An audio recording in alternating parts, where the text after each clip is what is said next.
Hi, నేను doctor Sushma from Chanre rheumatology and immunology centre, Rajaji Nagar, Bengaluru. ఇవాళ మనం కీళ్ళవాతం గురించి కొన్ని విషయాలు తెలుసుకుందాం. దాని గురించి వచ్చిన వాస్తవాలు, అపోహల గురించి ఇవాళ కొన్ని పాయింట్స్ నేను మీకు చెప్పబోతున్నాను. ఫస్ట్, ప్రైమరీలీ కీళ్ళవాతం ఓన్లీ ఓల్డ్ ఏజ్లోనే వస్తుంది, అంటే పెద్దవాళ్ళలోనే వస్తుంది అని అనుకుంటే అది చాలా తప్పు. పెద్దవాళ్ళలో కాదు, ఏ ఏజ్ గ్రూప్లో అన్నా రావచ్చు, ఏ వయసులో అన్నా రావచ్చు.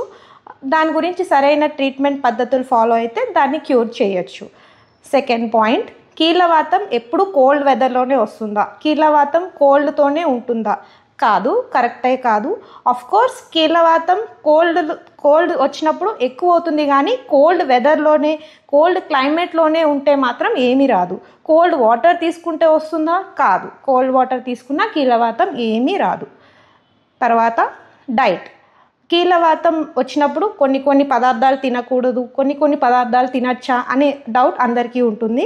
కానీ అలా ఏమీ కాదు. కీళ్ళవాతానికి డైట్కి ఏమీ సంబంధం లేదు. అన్ని పదార్థాలు చక్కగా తినచ్చు. అన్లెస్ మీకు బీపీ కానీ, షుగర్ కానీ అలాంటివి ఏమైనా ఉంటే వాటికి సరైన డైట్ చేయించుకుంటే సరిపోతుంది. అంతేగాని కీళ్ళవాతానికి మాత్రం ప్రత్యేకంగా డైట్ చేయక్కర్లేదు. తర్వాత, కీళ్ళవాతం ఎక్కువగా నడిస్తే, ఎక్కువగా పరిగెడితే వస్తుందా అనే డౌట్ అందరికీ ఉండొచ్చు. కానీ అలాంటిది ఏమీ లేదు. యాక్చువల్గా చెప్పాలంటే కీళ్ళవాతంలో మనం ఎక్కువ ఎక్సర్సైజ్ చేయడం వల్ల, ఎక్కువ యాక్టివ్గా ఉండడం వల్ల, ఎక్కువ మొబిలైజేషన్ చేయడం వల్ల కీళ్ళవాతం అసలు రాదు. ఎందుకు అంటారా? అది జాయింట్ స్పేస్ని కానీ, జాయింట్ మొబిలిటీని చాలా చక్కగా ఉంచుతుంది. ప్లస్ మన ఇమ్యూన్ రెగ్యులేషన్ని కూడా చాలా చక్కగా మెయింటైన్ అవుతుంది. So life style is a very important change for osteoarthritis. So డెఫినెట్గా కీళ్ళవాతం ఎక్సర్సైజ్ చేస్తే తప్పకుండా రాదు. అది ఏ ఏజ్ వాళ్ళన్నా చేయొచ్చు. ఎల్డర్లీ ఏజ్ వాళ్ళు ఎక్కువ చేయకూడదు అలాంటిది ఏం రూల్స్ లేవు. తప్పకుండా వాళ్ళు ఎంతవరకు చేయగలరో అలా ఖచ్చితంగా వాళ్ళు ఎక్సర్సైజ్ చేయాలి. చేస్తేనే వాళ్ళు చాలా యాక్టివ్గా ఉంటారు. ఈ కీళ్ళవాతం ఎక్కువ అవ్వకుండా ఉంటుంది. ప్లస్ జాయింట్స్ కూడా చాలా హెల్తీగా మెయింటైన్ అవుతాయి. ఇంకా రెగ్యులర్గా ఉండే డౌట్స్ ఏంటంటే, కీళ్ళవాతం వస్తే మనం ఏమీ చేయలేమా, జస్ట్ కూర్చునే ఉండాలా, అలాంటి అపోహలు ఏమీ లేవు. కీళ్ళవాతం కూడా దానికి చాలా మంచి ట్రీట్మెంట్స్ ఉన్నాయి.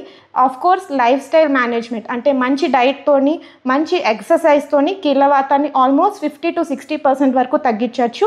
Rest 40% is taken care bye the medications మీరు కరెక్ట్గా తీసుకుంటే కీళ్ళవాతం డెఫినెట్గా curable.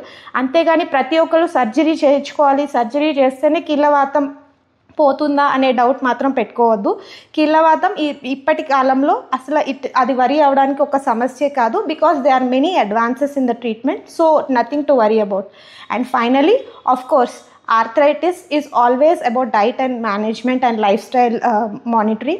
So a healthy diet which includes, అంటే అన్ని రకాలమైన ఫుడ్స్ అన్నీ తినచ్చు. దాంతో పాటుగా healthy exercise and healthy life style అది మెయింటైన్ జరిగితే కీళ్ళవాతం రాదు. అండ్ వచ్చినా దాన్ని ఓవర్కమ్ చేయొచ్చు. దాని గురించి భయపడాల్సిన అవసరం కూడా ఏమీ లేదు. సో ఐ థింక్ నేను మీ అందరూ ఈ చేంజెస్ ఇన్కార్పొరేట్ చేస్తారని అనుకుంటున్నాను. So thank you.